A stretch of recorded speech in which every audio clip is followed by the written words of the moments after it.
next day I get up and I go to put weight on, I forget which one was, the right or the left leg, and I couldn't, I like almost fell to the ground. I've run a few marathons, I did an Ironman, I played hockey, I skied. I go take a look at the other knee, and sure enough, they said the other knee looked worse than the knee that was giving me trouble. Tell them I'm trying to bike across the country, and all looking at me crazy because they knew my knees were fairly new. And the doctor was like, your bike adventure's over. Your collarbone's broken. You know, it was in the book, there was a couple of times I was packing it in. And I tell these guys, listen, I'm going to, quit my job and I'm going to ride my bicycle across the country. And everybody says, you're out of your mind. Welcome to Respond to Resilience, along with my co-host, Bonnie Rumley, LCSW EMTB, and Dr. Stacy Raymond. I'm David Dashinger. In this episode, we'll be speaking with our guest, Joe Matthews. He's a retired captain of the New York City Fire Department. We'll be talking about his FDNY career, his epic cycling journey from coast to coast, and that was for charitable causes. And we'll be talking about his book, Cycling for a Cause, a cross-country adventure.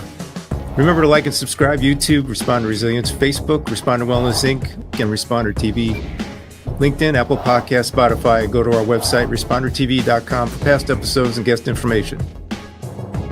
This episode is made possible by the First Responder Center for Excellence. Discover more at firstrespondercenter.org and connect with us on X, Facebook, LinkedIn, Instagram, and YouTube. We'll be right back to speak with Joe after this. In this family, more of us die by our own hands than by the hazards of the job. In this family, up to a quarter of 911 telecommunicators have symptoms of post-traumatic stress. In this family, our mental health and wellness are in crisis, while responders are quietly suffering.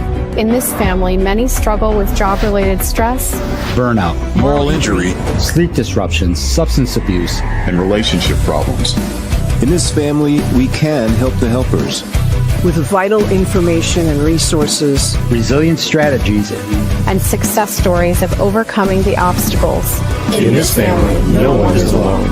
Welcome to Respond to Resilience with co-hosts retired Lieutenant David Dashinger, Dr. Stacy Raymond, and Bonnie Rumley, LCSW EMTB.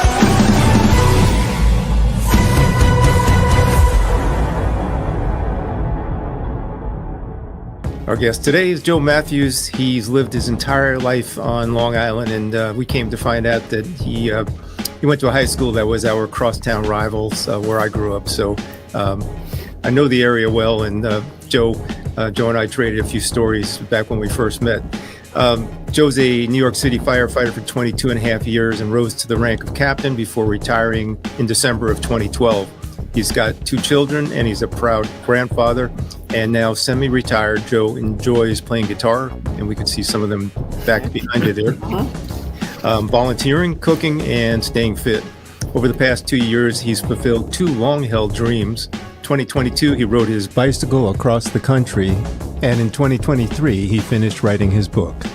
We'll talk about that. Joe, warm welcome to Respond to Resilience. Thanks, Dave. Great to be here. So, Joe, I'd like to start by asking you to talk a little bit about your career with FDNY and how it shaped who you are today. Oh, that's a good question, Stacy. So, believe it or not, like most New York City firemen, either their father was a fireman, their uncle, their grandfather. It's a very traditional organization. I became a fireman because friends of mine that I grew up. I grew up on Long Island, where fireman, it wasn't a paid, it was a volunteer fire department in the town I grew up in. So I never even knew that you could get paid to do the job. And even growing up,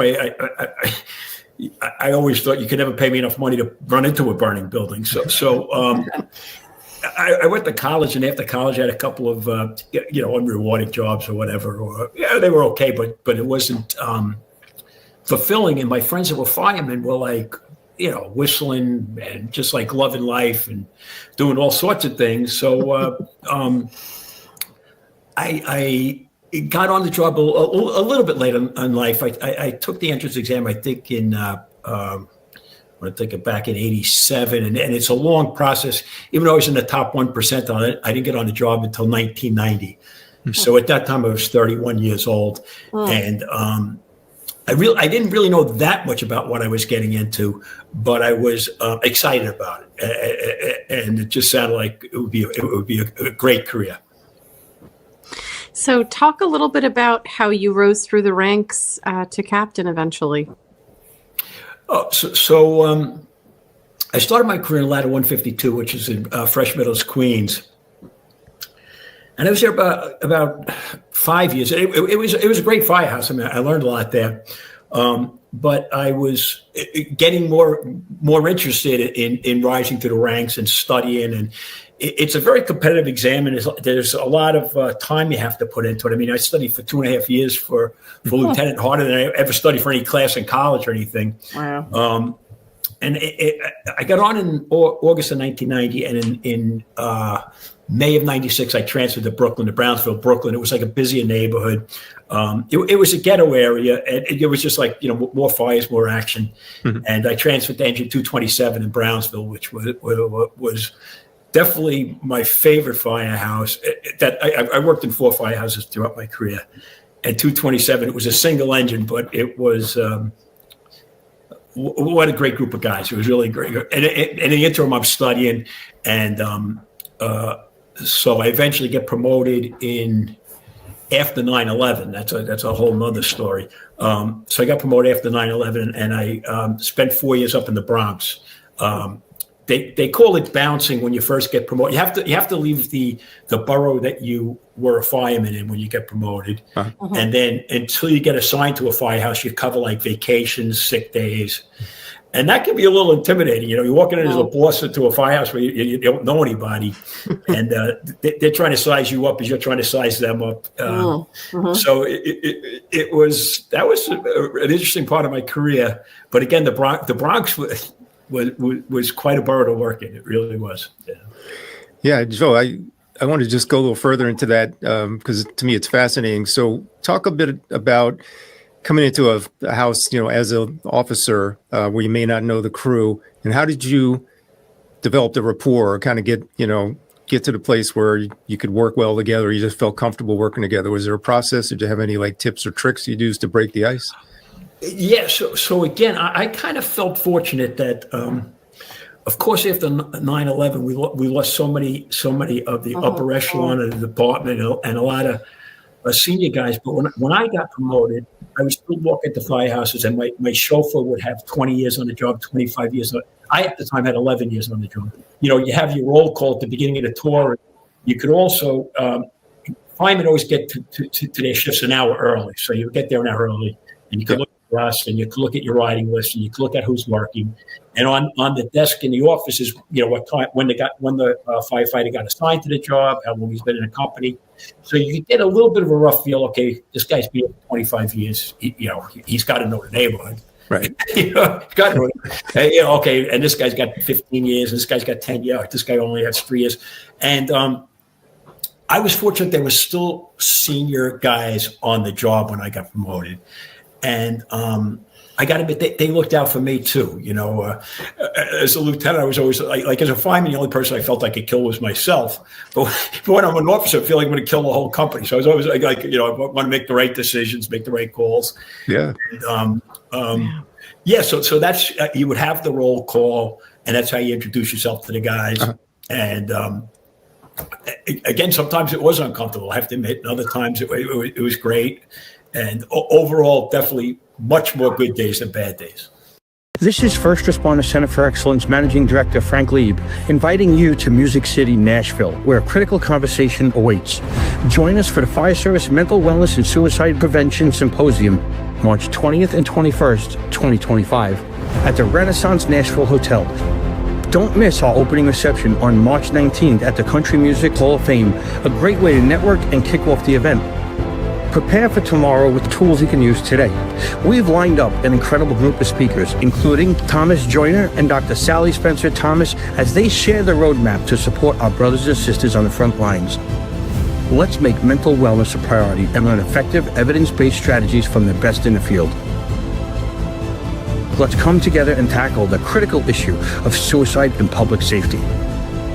Your journey towards better mental health starts in Nashville. Spots are limited, so be sure to reserve your place now at firstrespondercenter.org/events.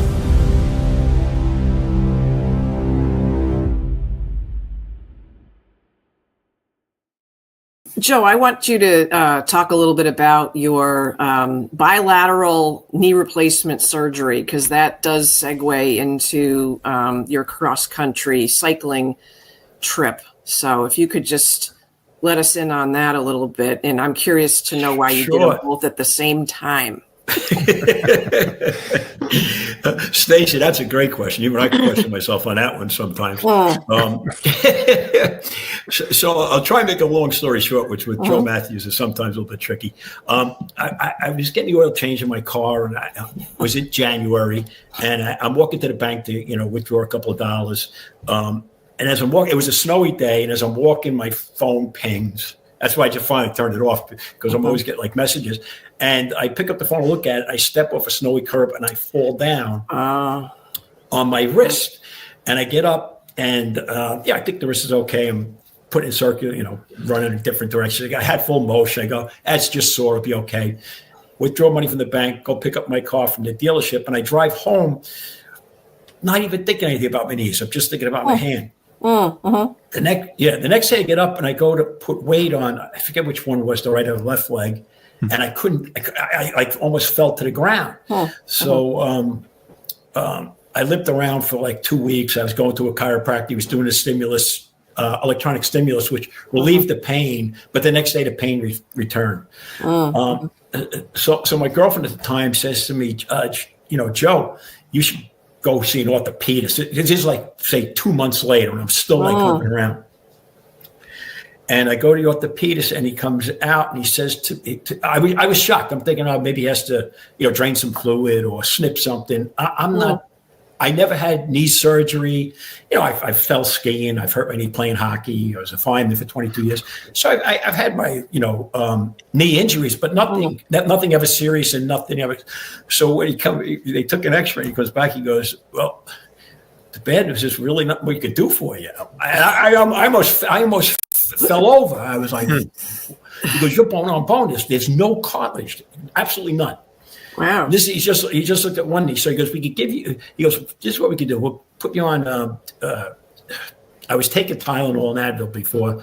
So he gave me, an anti-inflammatory, and I was doing some physical therapy and getting some relief, but not much. So a month later, I come back to him. I said, it's not really doing much. She goes, we'll give you a gel shot. So then they gave me a gel shot, which did give me relief. But he says, this is a temporary fix. Right. You'll probably be back to me in 9 months, anywhere from 6 months to a year, you'll come back. And almost like clockwork, 7 months, I'm like back to the same old thing. I go back to the orthopedist, and he says to me, we can give you another gel shot. I'm like, I'm just going to be kicking this can down the road. He goes, yeah. I said, do me a favor, take a look at the other knee, because it's been through the same. I've run a few marathons. I did an Ironman. I played hockey. I skied. I go take a look at the other knee, and sure enough, they said the other knee looked worse than the knee that was giving me trouble. So I was like, oh my God. So now I'm forced with making the decision of doing one at a time or doing them both together. Yeah. So, and it was towards the end of COVID too, which was kind of interesting. So just getting the surgery scheduled the first time took a little while. And so again, this is a Joe Matthews thing. I don't research things too much. The orthopedist says only about 10% of people do both at the same time. But, right. You're young enough, you're fit enough. You're telling me you're going to take the therapy, the therapy serious. So I said, all right, then let's schedule them both, so I don't have to schedule two different ones, take more time off from work, not realizing what I was going to have to go through after it was done. So right. I just kind of did it like that. Can you talk a little bit about the recovery process for you, especially given you chose to be one of the 10% special ones? Yeah. So again, I'm going into the hospital December 20th of 2021. Yeah, it's 2021. And my son's flying in from California. He lives in San Francisco. My son, Steven. And he comes in on like the 19th. I said, listen, Steve, Dr. Felix, I'm going to be his first patient in the morning. Maybe you can pick me up in the afternoon and take me home, because I don't want to I want to get out of hospital as soon as possible. And he goes, Dad, you're nuts. There's no way they're going to let you out of the hospital after have a bilateral knee surgery. Like he knew more about it than I did. You know, all my friends are looking up what I'm doing, and I'm like, you know, I'll be okay. I'll be okay. So, you know, I checked into the hospital Monday morning at 9:00, and next thing you know, the nurse, I introduced to the nurse, and then Dr. Feely comes in and checks on me. They, you know, I went to hospital for special surgery, and all the paperwork was kind of done, so I was kind of streamlined. And Dr. Feely comes in and says, "How you feeling, Joe?" I said, "I'm doing fine, Dr. Feely. I hope you're doing okay." He's like, "Yeah, we'll be okay," you know. And then they, you know, next thing I'm wheeled into the operating room, and I pass out. So I wake up, I don't know, a couple hours later. I'm not sure how long I was in there for. I'm like, boy, that wasn't so bad. You know, I can move my legs. I can move my legs. I'm going, all right, maybe Steve could pick me up and, you know, we'll make dinner together. Yeah, well, I'll treat him for dinner tonight. This will be great. And then the anesthesia starts wearing off, and oh my God, I've never felt pain like that in my life. I was like, you know, like screaming, you know. So and the nurse comes in and goes, like, anything you give me. And I had an intravenous thing in my arm, so I could push a button for, I think it was Oxycontin. I'm not sure. It was something. Push a button. Oh, wow. Right. I would push a button, and it would only give you, like, I'd be pushing thing like feverishly. I'm like pushing it like this, you know, but it would only give you however much. That's funny. So the nurse is so no matter how much you're pushing, you can only get, and it can only be done every couple hours or whatever it was, you know. So anyway, I spent 4 days in the hospital, and it was brutal. But I always say to myself, listen, there are people that are in the hospital a lot longer than I am. And for me to be whining about, you know, 4 days when you know, I got new knees and everything is ridiculous, you know. So so I left the hospital on Christmas Eve. My daughter Kelly and my son Stephen picked me up from the hospital and took me home. Let's take this journey forward, because at some point the seeds were planted about doing some cycling adventures, and I just wanted to underscore that once you attempted this, it wasn't really one time, right? To cycle cross country. No. So talk a little bit about, like, you know, how the seeds got planted for this idea to do a cross country cycling, especially like when you were recently had a double knee replacement, and what was going on? Like, what was the thought process? So when I get home, they gave me this machine called a CPM machine. It's constant passive motion machine that you could lay on your couch and put the TV on, and your legs go like in a kind of a bicycle position on your back. And that wasn't painful. That was, you know, you would just sit there, but you'd have to do it like 2 hours in the morning, 2 hours in the afternoon. In between that, you'd have to do your exercising, and the exercising was tough, but I was taking it very serious. So I think the first 3 weeks, the therapist came to my house. And then I would go to therapy every day, you know, 5 miles from me, get in the car and go. So one day I'm at home, you know, laying on the couch, and sure enough, Russia invades Ukraine. I think it was February 24th of 2022. I may be off on the date. And I'm sitting at home and I'm going, my God, I can't believe in this day and age that this stuff still goes on. I mean, it's been going on ever since, you know, humans have been around probably.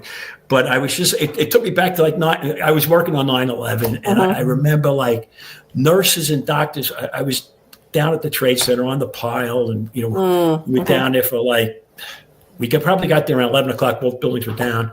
But around 11 o'clock or 12 o'clock at night, they would take us into One Liberty Plaza, and they had like a triage center set up. And there were nurses rinsing our eyes out. There were people making us like ham and cheese sandwiches.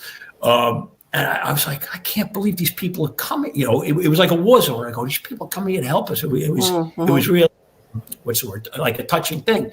I remember like the world coming together after 9/11, everybody coming to help us. So when Russia invades Ukraine, I'm going, what must that feel like to be Ukrainian? It's got to be, you know, I couldn't think of anything worse. So I said to myself, geez, what can I do to help? You know, people came and helped me. And at the time I was doing fire safety consulting in Manhattan 4 days a week. I took a leave of absence for my surgery. And I went back in, it was the end of March, early April, back to work. And I tell these guys, listen, I'm going to, you know, quit my job, and I'm going to ride my bicycle across the country. And everybody says, you're out of your mind. One, you're too old. 2, you just had your knees replaced. 3, it's dangerous. like, what are you thinking? And when I think back of it, I don't know what I was thinking either, but I just wanted to help people. So this is another funny thing. Originally, I'm going to ride across the country, set up a fundraising page. Whatever money I get, I'm going to go to Ukraine and give it out where it's needed, because Wow. And my kids go, Dad, you're crazy. Yeah. Find an organization that knows where to spend the money. You're not going to know, what to do. Right. Yeah. So again, a funny thing. I don't know if I'm going too far into this question. So anyway, I did some research on like 6 different organizations, and the World Central Kitchen came up because they fed people, they fed refugees. And I couldn't think of anything worse than being hungry and not having food, So I set up a fundraising page for the World Central Kitchen. And the interim, so this is like from, say, February 24th when Russia's invaded. I'm planning on doing the bike ride in May. So it gave me March. It gave me like 3 months to kind of get ready for this thing. I had no idea, no idea what I was in for. I was a bike rider, of course, but I don't think I ever rode 2 days in a row where I slept over and then got up and rode again. Wow. Yeah. Introducing FightCamp. Thousands of workouts led by expert trainers that meet you on your time. Live punch stats motivate you to push harder and help you map out your progress. Knock out achievements, or go head-to-head against other rivals from across the country or across the living room. Learn the basics and sharpen your skills over time through tailored paths. Join the biggest boxing community in the world without leaving your home. FightCamp. Hey everyone, if you're looking to elevate your fitness journey, listen up. FightCamp is rolling out an incredible offer just for Respond to Resilience listeners, an absolutely free package that includes punch crackers, quick wraps, and a 45-day membership trial valued at $238. This isn't just a workout, it's a way to track your progress in real time with advanced technology. You'll have access to over 3,000 on-demand workouts tailored for all fitness levels, so you'll never run out of options. Plus, if you want to share the experience, their family-friendly subscriptions make it easy. Join the 35% of FightCamp members who are military personnel, veterans, and first responders. Kickstart your fitness journey and follow these simple steps to get your free package. Just email us today at info@respondertv.com for your exclusive promo code, and we'll send you everything you need to sign up and claim your free offer. That's info@respondertv.com. What you're alluding to is that there's a lot of logistics that goes into a ride, right? You have to have a route. You have to have, you have to figure out how you're going to eat, sleep, take care of mechanical repairs, all that stuff. So is that something you planned in detail, or did you just kind of wing it? Yeah. So, I kind of wing it, just like I do everything. I Googled how do you ride your bike across the country, Googled it. Wow. Okay. So it's kind of how I found my doctor, but I found a great doctor, Dr. Phil. So anyway, the American Adventures in Cycling Association always comes up as number one. And I see it's easy to bike from west to east because the prevailing winds blow west to east. So I see a route from San Francisco to New York. It was actually 2 routes. It was called the Western Express and a Transamerica thing. Oh, that's perfect. I'll send my bike out to California. Steve lives in San Francisco, and he'll either see me off or maybe he could do the first couple of days with me,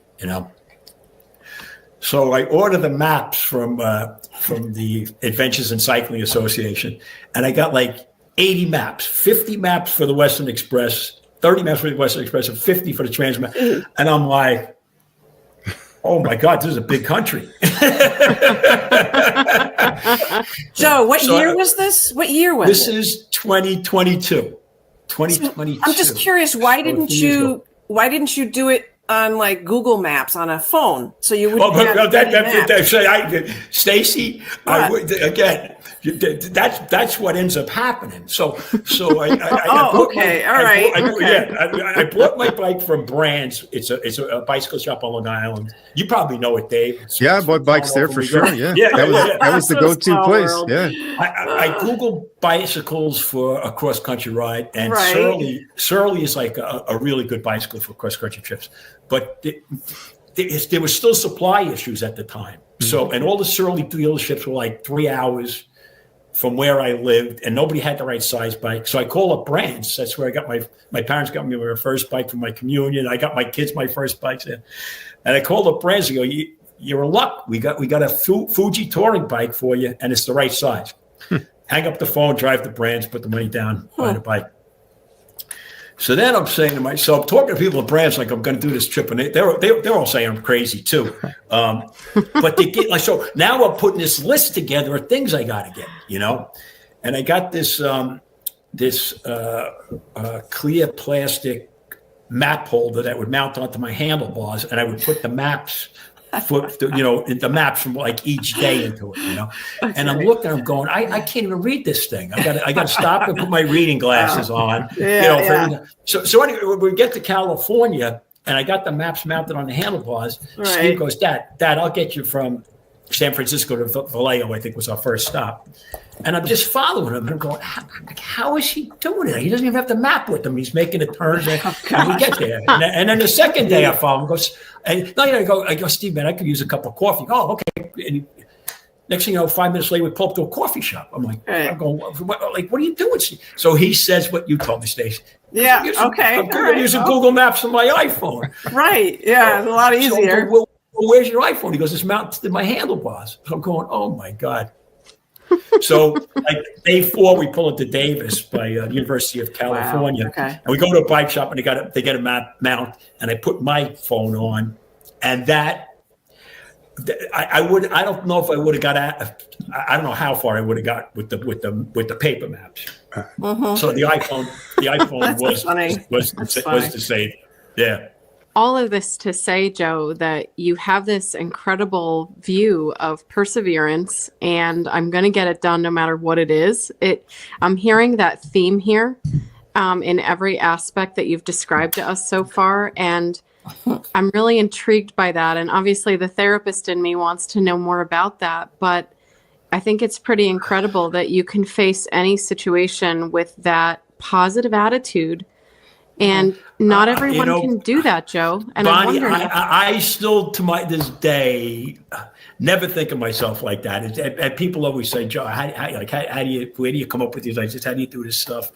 And I was always the kid that was picked on in school. I was a little guy. The only team I could get on in high school was wrestling because it went by weight class. I was too small for football. It was too uncoordinated for lacrosse. Baseball, I was okay at, but not good enough to get a big team. But wrestling, they had no cuts. You just had to deal with Coach Burry, I don't know if you remember that name, Dave, but oh my God. He was tough as nails. Guy was tough as nails. But he actually is one of the people, like you say, that taught me about like perseverance and that working hard will get you somewhere. So, so I don't know. I mean, it was one of these things I wanted to do. And there was three. Should I get into the 3 attempts, or we'll get into that later? Yeah, I mean, maybe just like summarize them. Go for it. Summarize them because I think it's important to the story. Yes. Okay. Yeah, so I get out to California, and Steve, we load up my bike with all this stuff. I pull out a tent from my shed. I probably haven't been in that tent in 20 years. The sleep bag I've used, I volunteer at a burn camp, so I've used the sleep bag. The tent I haven't opened in like 20 years.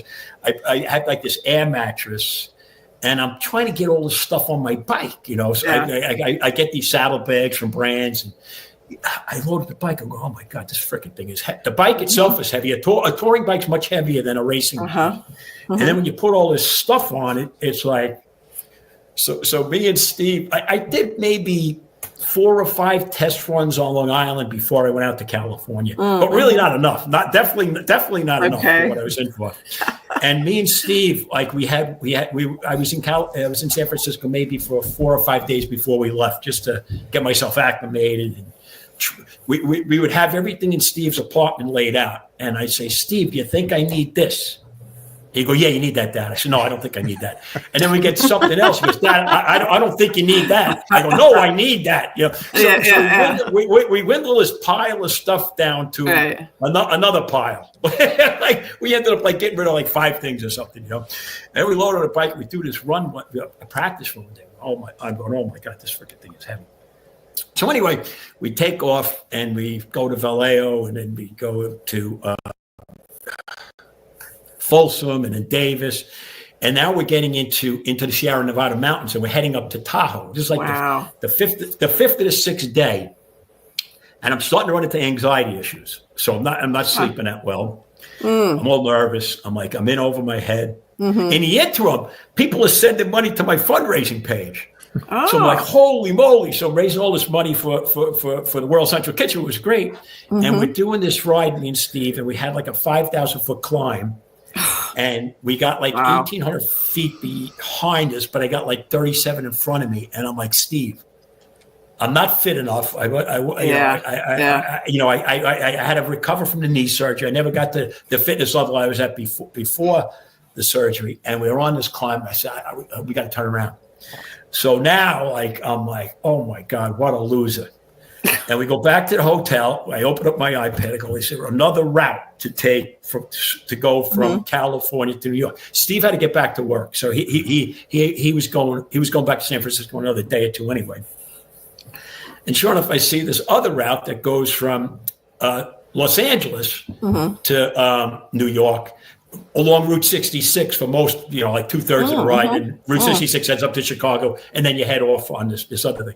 So again, you look at your iPad and Google Maps. Oh, this should be a piece of cake. It looks like it's nice and flat. So we're back in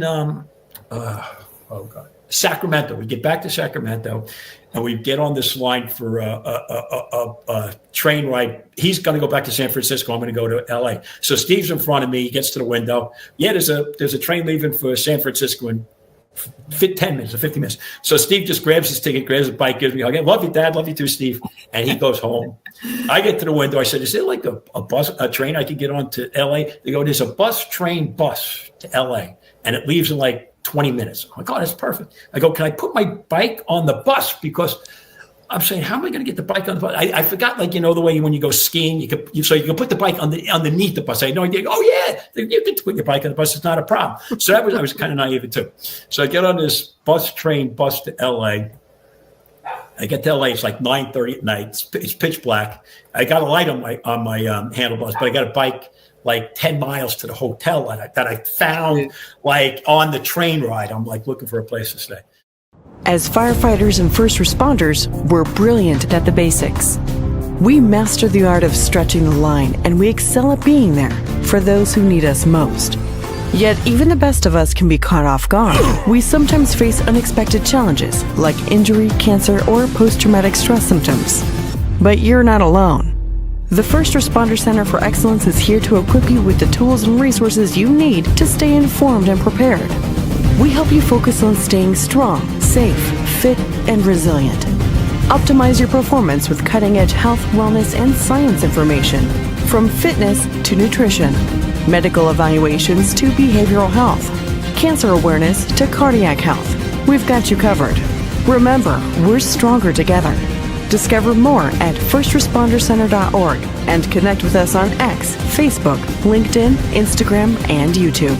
The First Responder Center for Excellence. Equip yourself with excellence for every call. So anyway, start from the Santa Monica Pier, start heading east. And on day 5, I'm in Las Vegas, and I'm on a 4-lane road, 2 lanes each direction. That's going into 1 because of construction.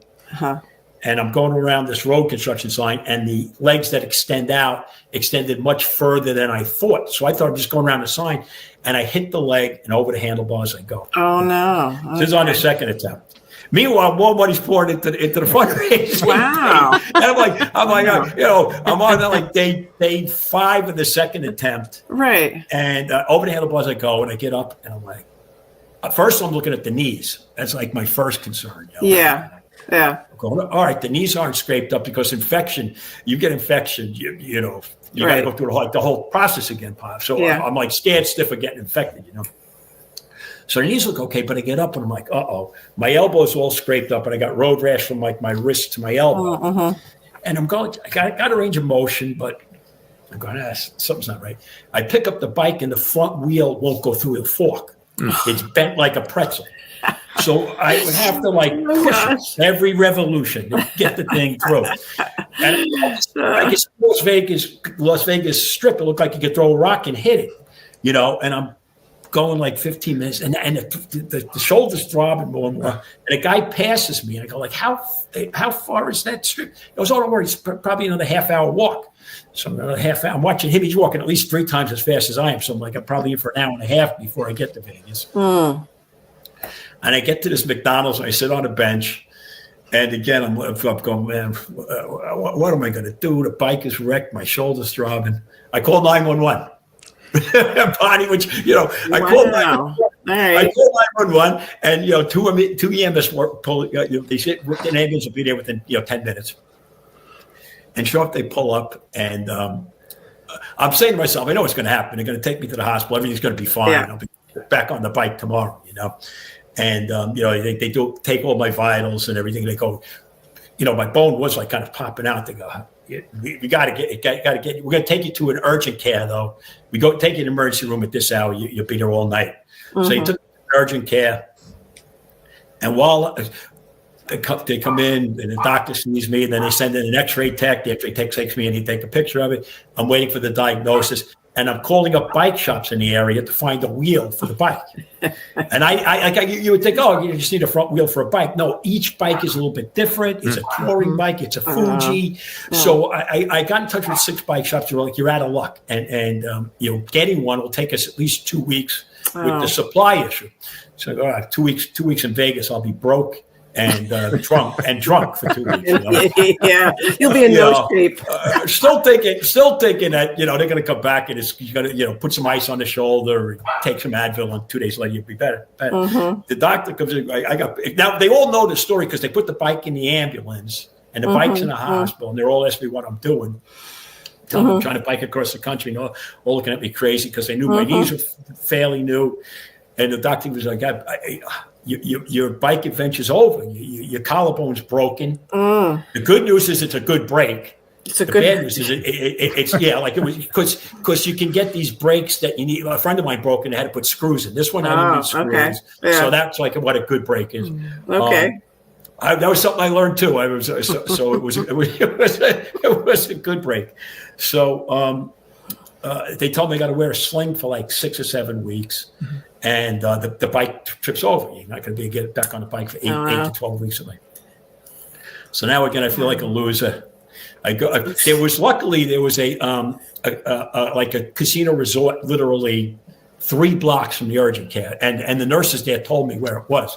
So this male nurse and this female nurse helped me wheel a bike out to the street. They hold it down. I'm jumping on the front wheel so that at least we get through the fork. Wow. And then I got my arm in a sling. I got my bike with all the stuff on it, and I'm walking to the casino resort. And I check in, and the Rangers were on. So I went downstairs. I had a beer and a burger, and I'm saying to myself, "Oh my God!" So a couple of my buddies, Frank Lito was one of them. Dave, you met Frank, a guy who was also fine. Oh, you guys all know Frank. He calls me and goes, "I'll come out and I'll get you." And I'm like, Frank. Listen, my pride's hurt. My pride's hurt more than my shoulder right now. Last thing I need is for you to come out and get me. I'll get home by myself. But I had to get the bike to a bike shop to ship the bike home. I had to get the bike home. So next day I had like an hour and a half walk to the bike shop with my arm in a sling. Yeah. And I send the bike home, and I'm like, oh my God, like really, like down on myself, I have a question. Go ahead, Stacey. Did you update or do posts on social media about your progress or your calamities? So people. There were, and I was also on this app called Strava. Maybe you've heard of it, Dave. It's an app for like running and cycling, where people can actually follow you. Okay, all right. Yeah. It was good in a way where I had people follow me. It was bad in other ways where people want to contact me like every day, and I'm like, just follow what I say on the Strava, but I can't text or.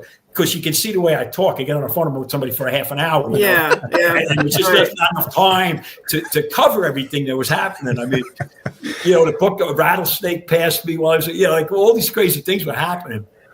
So The other thing that was issue is I live in Atlantic Beach. That's why we got the water in the background, so I live in Atlantic Beach, but I rented my house for the summer because I was doing this adventure. So I'm coming home. I don't have a place to live. Yeah. I'm like, what a loser. I'm 62 years old. I rode 430 miles at the time of something like that was going to be a 3,600 trip, 3,600 mile trip. And the interim, I got like $16,000 in my fundraising page. Yeah. Right. And I'm like, yeah, great. But I feel like a loser. I feel like I let these people down. Yeah, everybody's like, oh, you kidding me, Joe? You gave it your best. You tried, blah, blah, blah. You got the new knees. You got the I get home. I have to go to my daughter's house. I'm 62 years old. I got to live with my daughter because I got no place to live, But I volunteered at the Arthur C. Luft burn camp up in Connecticut. I was in Union, Connecticut. So I knew I was going there for a week. And then I was planning on going to Poland and Ukraine to do a 2-week volunteer with the World Central Kitchen. That was part of the fundraising page. I said, I'll bike across the country. When I get done, I'm going to go and work in the kitchen. So I get home. I said, I'm telling you, talk about like really like feeling like down in the dumps. I said, a couple of good things I could go for me is the burn camp. And I also got this trip to Poland. I'd never been to Poland before. And even when I was going there, I was telling everybody, don't worry, I'm not going to step foot in Ukraine. I'm just going to go to Poland because Ukraine's at war. So I get home and, feeling sorry for myself, and, kicking myself around. I couldn't go to the gym. I couldn't ride my bike. Really couldn't do anything. But my daughter's house. Otto isn't born yet, so I don't got the grandkid running around. So I got my arm in a sling, and all I could do was kind of like, walk around a little bit around town or whatever. But I said, you know what? I know what's definitely going to make me feel better is the volunteer work at the Arthur C. Luft burn camp.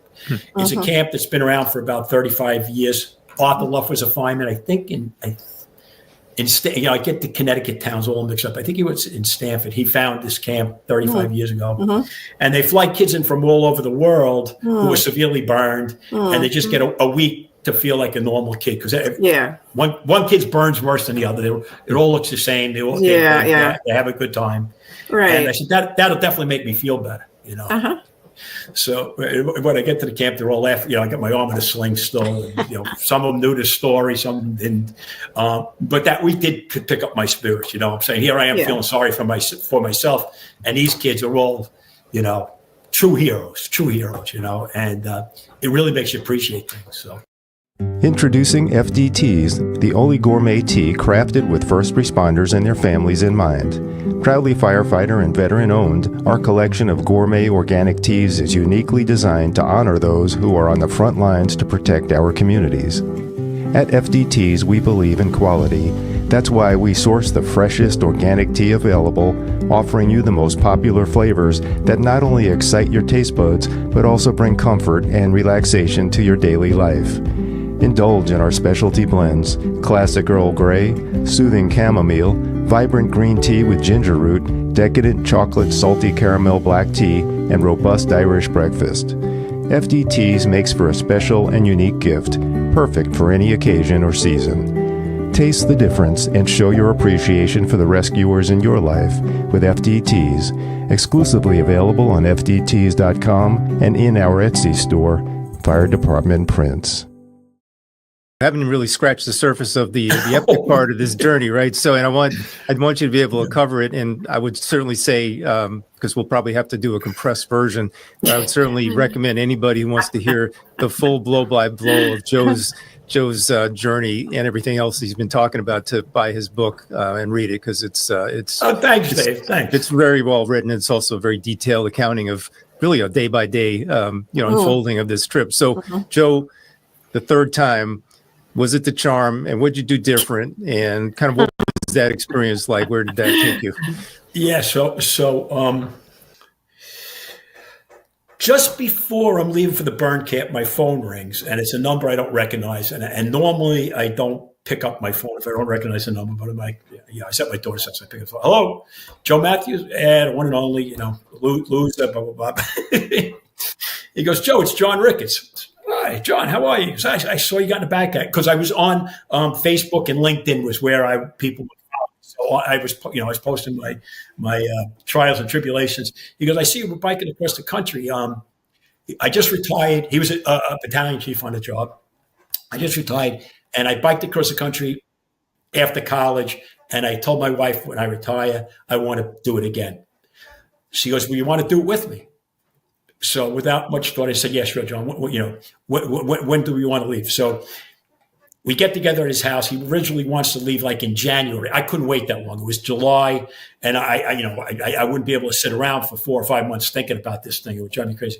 So we ended up deciding to leave September. That gave me. I went to Ukraine. I went to Poland. Then I did go to Ukraine, which I saw I wouldn't do. I was so happy I visited that country. And then we come back in September 18th. Me and John Ricketts leave from my house here. We go down the block, put our tires in the Atlantic Ocean, and we start heading west. So you're going from east to west this time. From New York to I said to Ricketts, I said, John, the winds blow the other. I want to do things the hard way. I'm like, oh boy. I got one of those guys as my partner. A guy that wants to do things the hard way. Gosh. But nobody else stepped up to say, hey, I want to bike across the country with you.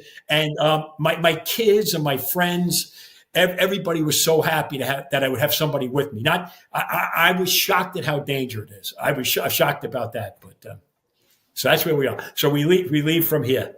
So when we get back from Poland, we had about 3 weeks between me getting home and us leaving. And in those 3 weeks, me and John got together like once a week, and we did like a 50-mile ride just to see what each other's fitness level was. John had been like a track star back in his college days, and he was a cyclist. And but he had put on. You ever hear like the freshman 20 pounds in college? Yeah. Mm-hmm. There's a freshman 20 pounds in the firehouse because you can eat all you want. I always love it when a new guy in the firehouse comes in and he goes, I can eat as much ice cream as I want. Like, yeah, you can eat as much ice cream. You can have donuts. You can have whatever you want. Most guys, their first year put on 20 pounds. A lot. I shouldn't say more. A lot of guys do. So Ricketts happened to put on he was 37 years on the FDNY. So my hat's off to him on that. But he had gotten to the point where he said to his wife, Pam, he says, Pam, if I don't go on this bike trip, there's no turning around. I'm just going to get bigger and bigger and bigger. So I was concerned about, he weighed about 285 at the time.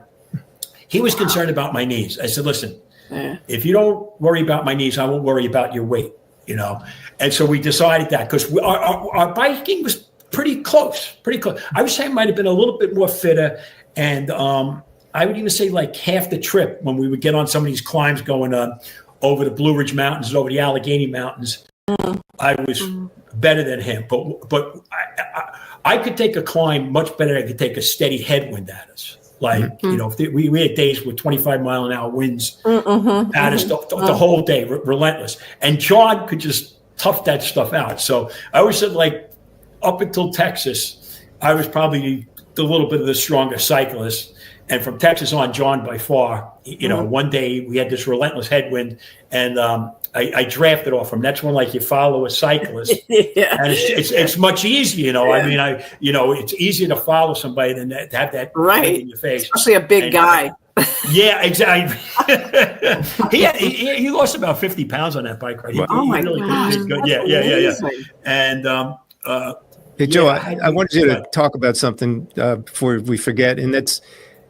You might think that to ride your bike cross country, that there are these pristine bike trails, right, that are just made for bikes, bike lanes, or places where you're not going to be encroached by cars. You're going to have a flat, very nice surface to ride on. So tell us a little bit about it. Is it like that, or what did you experience on your ride? No, that was another interesting thing. So one quick story I got to put in here. I'll try to make it really quick, because just before me and Steve left for San Francisco, we were YouTubing certain tips, and we met this couple. It's called pack touring, I think it's called pack touring, where you pack your stuff on your bike and you tour.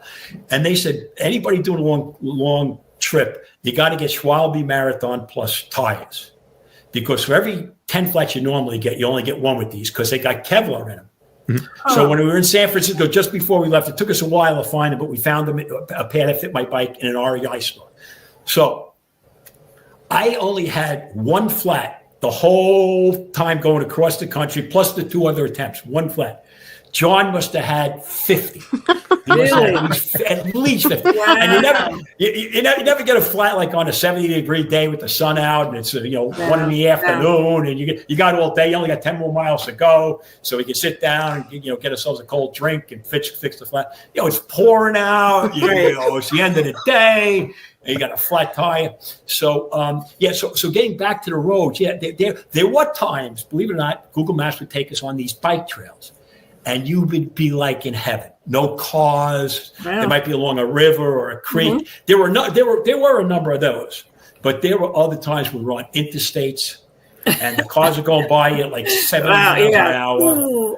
The shoulders, they got like nails and tacks and screws, and pieces of mirrors and everything else. Yes, and then there's other parts of the country where it's either gravel roads, they're not even paved, or the interstate. And we'd like sometimes flip a coin, a couple of times we'd keep going, let's go on the interstate. Well, no, I'm not going on it. John had no fear. He had no fear. I'm going, oh my God, I'm gonna get squashed like a worm on one of these roads. The truck will run me over. I go, I just hope it's quick. I hope if they run me over, it's it's quick. That's because too much, Joe. There were all these crazy things, and that's the thing with a cross country trip. You really don't. Each day is another adventure. We got out west, and there were a couple of times there was nothing for 70 miles. Not a 7-Eleven, not a gas station, not a water fountain. Nothing. We would know that kind of the day before. We always will look ahead a little bit and kind of try and figure our route. So we knew, all right, we got to bring extra water with us today. We got to pack our lunch today. I always had peanut butter and wassa bread. If you read the book, you know that, Dave. I lived peanut butter and wassa bread. I ate that yesterday for lunch. I love it. Peanut butter and wassa bread with a banana on it. It's to me, it's delicious. So there was all kinds of logistics. Dogs was another funny thing. I remember there was another guy on YouTube going, okay, you got to deal with the weather, the mountains, and dogs. Dogs? What are you talking about, dogs? There had to be a half a dozen times me and John were pedaling for our lives with some pack of dogs chasing us. It was crazy. There was one time, this was a funny story. So, my friends are following me, and a buddy of mine who lives in Mexico goes to me, Joe, you got to stop in at one of these tractor trailer places and get a can of, I think it's mace or something like that. And if the dog comes to you spray it in his face, and it'll take off, So we get to a place and I end up buying a can of it, and I kept it taped on my handlebar. And John goes, there's no way I'm spraying a dog with mace. He thought we'd be getting a lawsuit and everything, He didn't want to do it. A better idea I heard later on is like an air horn that you have on a boat. Mm-hmm. So for anybody else that's thinking about it, I recommend the air horn because you blow that air horn, it's going to definitely scare the dog away. Okay. So we get to this Indian reservation. Me and John, we pull up to the Indian reservation, and there's a guard with the booth and the gates down. We pull up to the gate. We go, listen, we're just biking through it was like a 6-mile stretch, and it was either the 6 miles on the Indian reservation or the interstate. So I'm going the Indian reservation, and the guy in the booth goes, "Sorry, I can't let you in." We're like, what do you mean you can't? We're showing them our fire department ID. We're firemen. We're on our bikes. We're just biking through. Sorry, you're not allowed in. So this pickup truck pulls up, and there was a nice gentleman in, and his name was Jim. And we go, Jim, the guy won't let us in. Could you do it? Oh, yeah, no problem. No problem. He speaks to the guy. He goes, these guys are my guests. We tell him, we're just biking through. He says, yeah, no problem. So we get through the gate, and he pulls over. We pull up behind him. He goes, I just want to warn you guys. There's a lot of stray and angry dogs on the individual. My heart drops. I'm almost like, let's go back to the interstate. Right, yeah. But anyway, we biked the 6 miles, maybe a little faster than usual because we wanted to get through that. And we didn't run into a dog or anything like that. But it was just a funny story, Wow. So Joe, this is the greatest storytelling ever I think we've ever had on this podcast. And unfortunately we got to Can we just talk real quick about the charities because that was please do. I want you to touch on that. Okay. Yeah, if that's okay, and then you can edit all that other nonsense. So anyway, when I'm writing a book, that was a whole nother thing. Me and John, it took us 90 days, but the book is about 1 year of my life from the day I got my legs my knees replaced, which was December 20th. I flew back to New York December 19th after arriving in Newport Beach, California. So it's 1 year of my life. And when I decided, I kept the journal. I said, you know what, I'm going to write a book. And I had no idea of writing a book or how to do it. So how do you figure out how to do that? Google it. You Google it. So that's what I did. I Googled it. I find a self-publishing company. They ripped me off. I'm in a hole in this book that I'll never get out of. But that's okay. So I'm saying to myself, like, I'm fortunate. I got a couple of guitars in the background. I live in my house in Atlantic Beach. I'm financially comfortable. I live within my means. I said, you know what? I'll give the profits to some charities. So I'm thinking about I got to give money to World Central Kitchen. That's who I rode the bike across country to. A good friend of mine who had a cancer scare, metastatic melanoma. They gave him 4 months to live 4 years ago, and he's still alive. I said, I got Memorial Sloan Kettering took care of him. I got to give that. I got to give money to the burn camp that I work at. I got to give to Tower to Tunnels Foundation. So I picked these 6 different St. Jude's Children's Hospital. I always give money to them. So I decided on these 6 charities, and again, so if you're on the fence about buying a book, they all go to a good cause. Yeah. I've gotten good reviews on Amazon. Oh, good. And the other thing, the book is $19.99. I haven't had one person say I wasted $20 on the book. I mean, if somebody told me that, I'd send them the $20. Because I want it to kind of be an entertaining book too. I think you might have found some humor in it, right, Dave? It's like a diary, right? Once you get on that, third trip, you are basically detailing everything about where you stayed, why you stayed there, what you ate. The challenges you had on that particular day, how you overcame them. There's so much to it, and it really, it's almost like you're riding along with Joe. You mind if I give a little plug? Yeah, go ahead. Sure. So that's the book right there. Oh, with the colors of Ukraine on it. Very nice. Yeah, right. And it's also, it's available on Amazon. So Cycling for a Cause by Joe Matthews on Amazon. I definitely encourage anybody to read the book that listened to your interview today and that thinks it's an interesting story, because it definitely is. I want to salute you for your tenacity, resilience, and and jumping into stuff. Sometimes maybe not scoping it out in advance is better than overthinking it, right? So, right. But you've accomplished a lot, and it's all incredibly impressive. That's what an adventure is all about. You never know what's around the next turn or over the next hill and stuff. So, yeah. I don't know how to thank you guys. It's my pleasure, my honor to be able to spend a little time with you guys. You know what? The humor part is really important for all of us, but also just that attitude of, I'm going to do it. And there's nothing that's going to stop me. I'm going to, even if I have to try many times and have all this adversity, I'm going to make it. And I love that attitude and that joie de vivre. Dave knows in the book, there was a couple of times I was packing it in. I'm going I wasn't sleeping. I was going to send the bike home. Wow. I don't know what got me through some of those days, but I'll get on a bike and I'll pedal and see what happens, Yeah, thank you guys for your time. I really appreciate it. Thank you. You're certainly an inspiration. Thanks, Stacy. Nice meeting you, Bonnie and Dave. You too. We only know each other a short period of time, but I feel like I know you longer than For sure, yeah. Yeah, this was great. We appreciate you, Joe, and thanks for sharing your story and all the good work you're doing out there and all the money you've been raising for these really worthy charities. Trying. So, all right, well, continued luck, and hopefully we'll cross paths either New York or somewhere along the way. We'll get to hang out for a minute and have a coffee or beer. That would be awesome. Be awesome. Remember to like and subscribe. YouTube, Responder Resilience. Facebook, Responder Wellness Inc., Responder TV. LinkedIn, Apple Podcasts, Spotify. Go to our website, respondertv.com, for past episodes and guest information.